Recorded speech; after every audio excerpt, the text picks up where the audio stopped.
Yo, what's going on, everyone? It's your boy Akil back here. I'm still just walking around, hanging out in Galgo for a little bit, and I wanted to make another video about something that is a little bit disturbing. That I want you guys to know the true deal about, which is standing women is kind of like a thing I've seen online. I've seen lots of content about it online, and it's become a thing here in Japan. But I just wanted to give you like a little bit more of context from the perspective of people here, and what you should expect and what you shouldn't really get into. I'm not like really an advocate of that culture. I don't really know much about it besides what I've seen on TV, what I've heard, and things like that. Yeah, so I'm gonna just give you guys my opinion based on that. Um, but yeah, basically, so if you don't know, in the area near Shinjuku, there's seems to be, um, well, not only there, it's been shut down in Osaka, but basically in Shinjuku area, I even forgot the name of the street because I don't really care too much, but basically for young ladies. They're not even professional. They're amateur ladies of the evening selling services, selling box services, um, to whoever tickles their fancy, or not even tickles their fancy, whoever is willing to pay up. It has become like a really big trend, and I'm guessing, like, well, first off, I don't really go to Shinjuku.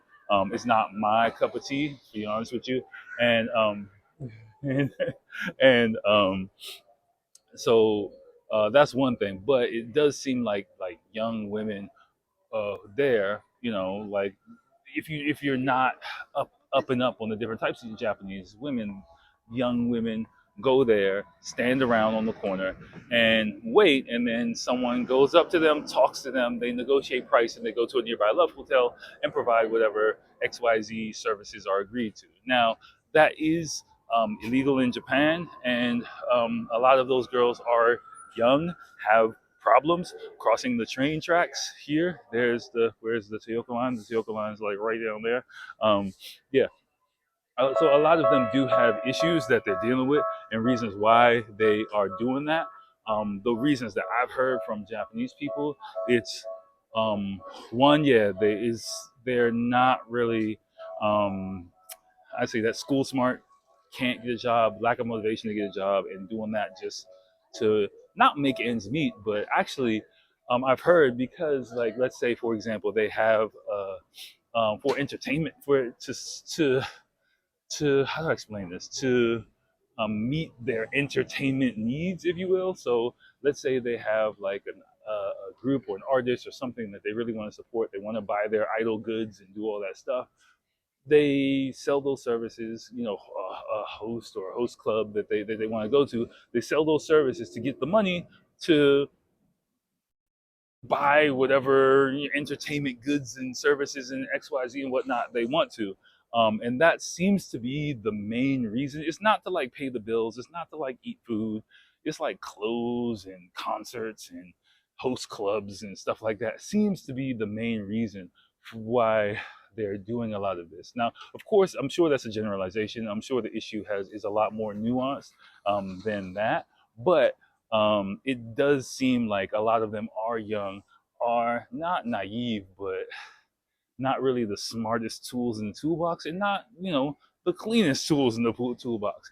And the problem with that is, like, you know, I think because Japan is in Asia, that kind of gets lumped in with all of Asia, like people's experience with Thailand, people's experience maybe Bangkok or XYZ, and they think, oh, it's the same thing, but it really isn't. And this is really a new phenomenon here in Japan, and a lot of people are not happy about it. And especially matched with the influx of tourists here, I think, it really gives Japanese women a bad name. And and I've seen videos of, like, tourists running around acting crazy, and my thing is, like, don't even get involved in that. There's so much more higher quality box quality box. There's so much more higher quality box available. Um, in Japan, that if you put a little effort in yourself and don't get the lowest denominator, they'll be like, oh, the yen is cheap. It's half price box. Like, come on, man. Come on, please. If you're like that, please go somewhere else. Okay. Don't come here for that. But but but yeah. Generally speaking, like that. In one of the comments, I wish I wanted to post it. I wanted to talk about it because someone had a really, really eloquent comment in the past, and basically this commenter was like, "Yo, don't lump Japan in the same category as the rest of Asia." So because it's two completely different worlds, and I mean, I haven't been to every Asian country, but I have been to quite a few, and I would say like that is completely right. Like the mentality here, the culture here, the economy here.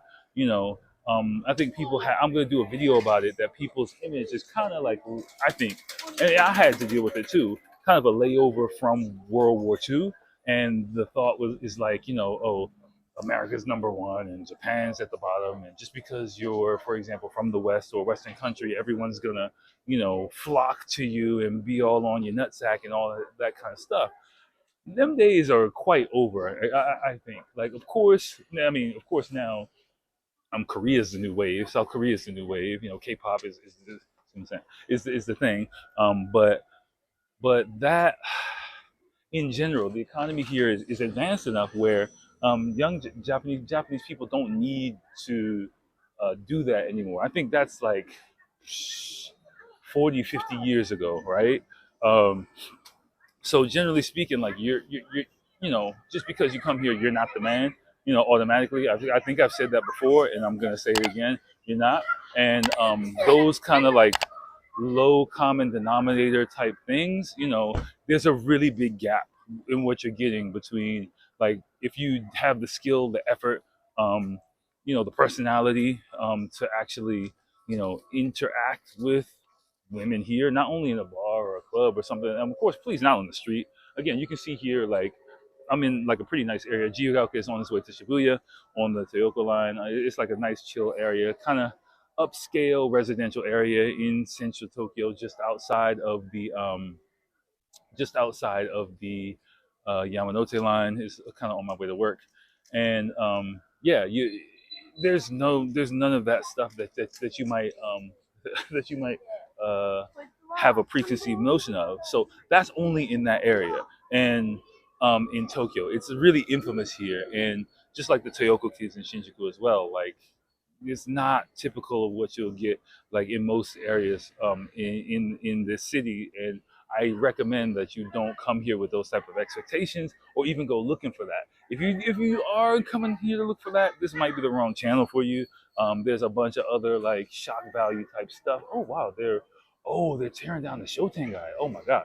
There's like a shopping arcade that used to be really old and they're tearing that whole thing down. Oh my goodness. So yeah, just understand that point about it. And if you want to listen to this channel, you want to listen to other stuff, that's fine. But there's way more other better stuff for you to do than go hunting around that. It's not worth it. Trust me, it's not worth it at all. And you'll be better off enjoying the rest of your stay here, making better memories than like getting your quick, yellow fetish fantasy fulfilled by some.